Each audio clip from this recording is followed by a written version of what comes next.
Hi everyone, I hope everyone had a very Merry Christmas. It is currently the day after Christmas and we are in that weird in-between time between Christmas and New Year's where I feel like a lot of people are doing a lot of self-reflection on their year, on what went well, on what didn't go so well, and on goals they would like to set come the new year. So I thought this would be a good time to kind of follow up on my last financial video where I talked about how I saved $80,000 this year as a 30-year-old. Today I'm going to talk about my best practices with money and 10 tips that I have for you regarding money and around money as we head into 2026. So if you're someone who's looking to change your money habits or save more money in 2026, this video is for you. I did my makeup a little bit like more natural today and I'm not sure how I feel about it, so disregard.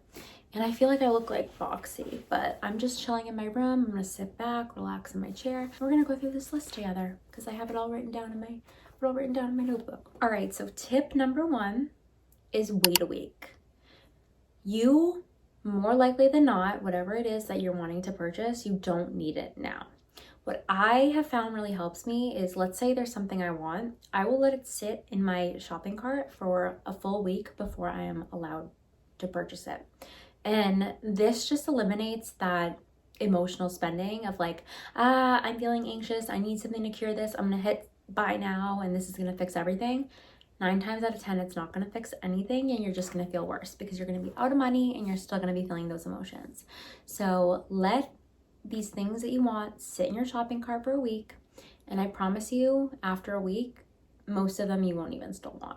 Number 2 is going to be pretending that you have the items you want already in your possession and how that makes you feel and how that changes you. Most of the time, it doesn't make us feel any better and it doesn't change us. So for hypothetical sake, let's say it's a handbag and you've been coveting this handbag and you're like, I need this handbag. You're gonna envision you already have this handbag, you've had it for a year and it's sitting in your closet. Has it really changed anything about you? Has it really changed anything about your life? And has it really changed anything about how other people perceive you? Probably not. A lot of times when you do this exercise, you realize, okay, the item is not actually what I need. What I need is probably to sit with myself or to find other things to make me feel the way I want to feel or to make my life feel the way I want my life to feel, not the thing. Number 3 is going to be setting up designated spend days for yourself during the week. And this is something I was super consistent with at the beginning of 2025 and I kind of failed at it as the year went on, but I want to re-implement it in 2026. So what do I mean by setting spend days? What I mean by that is that during the week, I am not allowed to spend money on things that aren't necessary. Obviously things like groceries, that's fine, but like no shopping, no excess spending during the work week. And this eliminates a lot of temptation for me if I'm only allowed to make purchases on things I'm wanting on Saturday and Sunday, because usually it's during the week where I do a lot of my emotional spending because I'm tired, my kid's not sleeping, I'm stressed from work, and I'm like, you know what, I deserve something, so I'm gonna buy that lipstick or I'm gonna buy those earrings. And most of the time, they don't make me feel better. So if you can just set designated days of the week, maybe it's Friday for you, that you're only gonna be allowed to make purchases on Fridays, set those spend days, and it's gonna eliminate a lot of the unnecessary spending that you do throughout the week. Number 4 is a good one, and that is do not spend future money or anticipated money. What I mean by that is, let's say you are anticipating a big bonus at the end of the year. Do not act like you already have that money now and go out and plan a $10,000 vacation or buy a Prada bag because you're like, oh, I'm gonna be able to pay it off when I get that money at the end of the year. Don't do that. You should only spend the money that you currently have in your bank account because anything could happen. You could lose your job before then. You could get fired. So many things can happen. It's just better to only act like you have the money that you have right now because that is the money you have right now. And anything coming down the line, it'll be extra nice when you do get it. Same thing goes with like inheritance. Let's say you have a wealthy grandparent and you're like, I'm gonna inherit, I know for a fact that I'm gonna inherit a ton of money when this grandparent dies. So I'm gonna live my life like I have that money now and I'm gonna ball out because guess what? It's all coming back to me. Don't do that. Anything can happen. Only spend the money that is currently yours today, not the money that you think you will have in 5, 10, 15 years. Number 5 might seem like an obvious one, but I feel like for a lot of people it's not. If you can't pay for it then and there in cash, do not put it on a credit card. Do not do that. If you are going to buy a TV and it's $1,000 TV and you do not have that $1,000 ready to pay it for it right then and there in the store, do not put it on a credit card. Credit cards, Afterpay, Klarna, all these things are designed to make you buy things that you probably shouldn't, and make it more digestible for you. But in the long run, it's just going to cost you. You shouldn't be locked into a payment plan for the next 4 months for a blush palette or for a handbag or for a TV, okay? If you can't purchase it then and there, do not put it on a credit card, because odds are if you don't have that money, you're gonna accrue interest on it and you're gonna be paying off that TV for the next 5 years. And it's just a sticky, very slippery slope to go down. If you want to use a credit card, it should be on things that you can pay off immediately. A lot of people do that. They'll use their credit card and then immediately transfer the money and pay it off. Just be responsible, please, with credit cards, because credit card debt is so hard to eliminate once you start that snowball rolling, and the interest is so high and you don't want to get yourself into a place that you can't get out of. So if you feel like you can't be responsible with a credit card, cancel your credit cards, only use debit. Do what works for you. But moral of the story is, if you can't pay for something in cash, you should not be putting it on a credit card, okay? Number 6 is going to be to pay yourself first.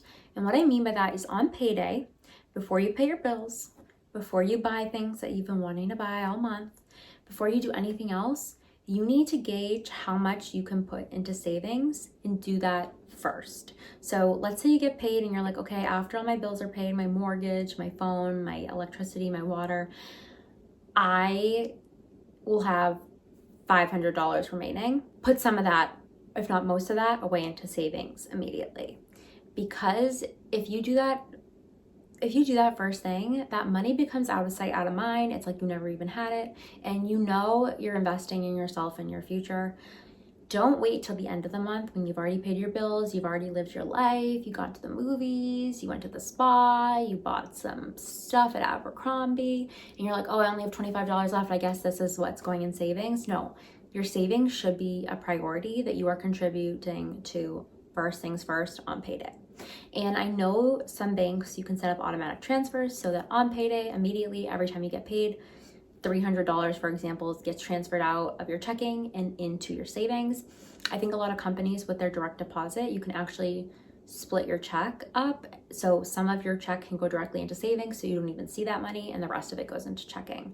Just some things to look into, but saving and paying yourself first should be the first thing you do before you do anything else. Number 7 is going to be budgeting and planning for gift giving. I think a lot of times people, when they're curating their budgets, they forget about gifts, and gifts do add up. Like on average, I think for us, we're probably spending around $2,000 on gifts a year. Maybe not that much. Maybe it's more like $1,000 to $1,500 between weddings, birthdays, anniversaries, just all the things that come up.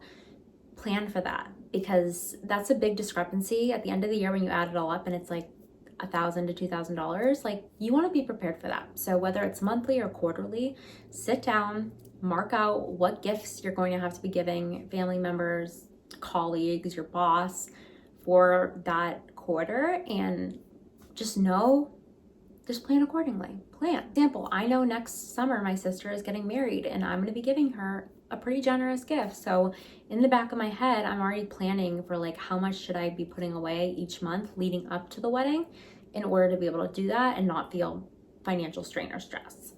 Keep gifts in mind, plan for them. Yeah, it's important. Number 8 is going to be to set a North Star savings goal. A lot of times if you're just saving money to save money, it can feel kind of empty, kind of boring, and kind of like you're working towards nothing. You need to set a goal of something that you want to save towards that is going to be like your North Star. It's going to guide you home.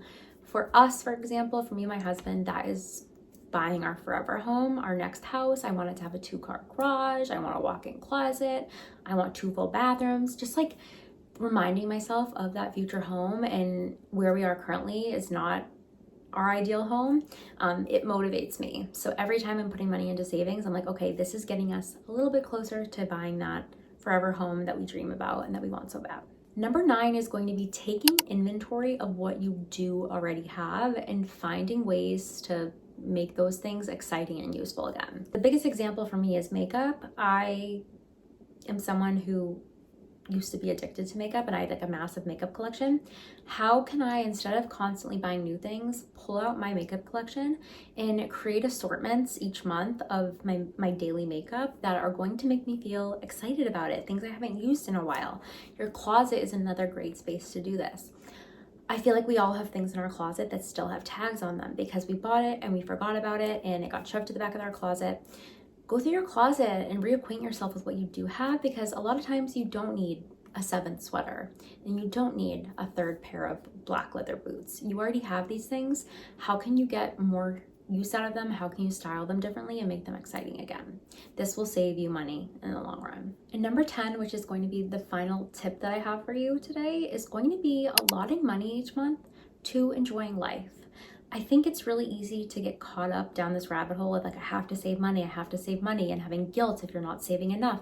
And I think it's a very delicate balance, but I do think it's so important to be enjoying your life in the present. You can have the goal of the new house, your forever house, but for now, you should still be able to be happy where you are in life and find ways to enjoy it. Whether that's saving some money each month, putting aside some money each month for a date night with your partner to go to the movies or go ice skating or go to a nice restaurant, whether that's money to go get a massage. I did that the other day. I got a massage for myself. I haven't had a massage in a while, and it was so nice and so worth the money. Having a girls' night with your girlfriends and going out, like, just make sure that you're putting money aside each month too to enjoy life while you are working towards your bigger goals. If you're only focusing on saving and you're just making yourself miserable and pinching pennies left and right, your life is going to be very monotonous and very sad. We only get one chance in life to live our own lives, and we never know when our last day is going to be.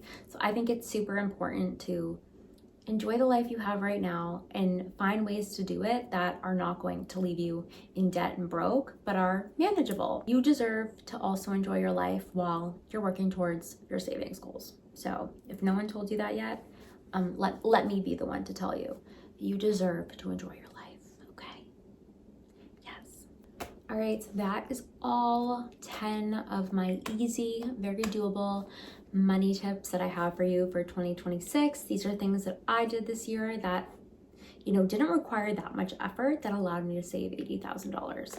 And I'm really excited to head into the new year and see what I can save this year. I think it's gonna be a really good year for everyone. So I'm wishing you the best. I hope you have a happy new year. I don't know if I'll have another video up before then. I'm feeling very tired and I'm on vacation, so I'm trying to be present with my family and my son and just take a beat and lean into the relaxation, but I might be back with another one, who knows. Stay tuned. If you did like this video, be sure to like it, subscribe to my channel, and leave a comment below. I love hearing from whoever's watching. If you have money tips, if you have any thoughts on my tips, comment them below. I hope you guys have a great day, and I hope this video was helpful, and I will see you very soon. All right, have a good one. Bye.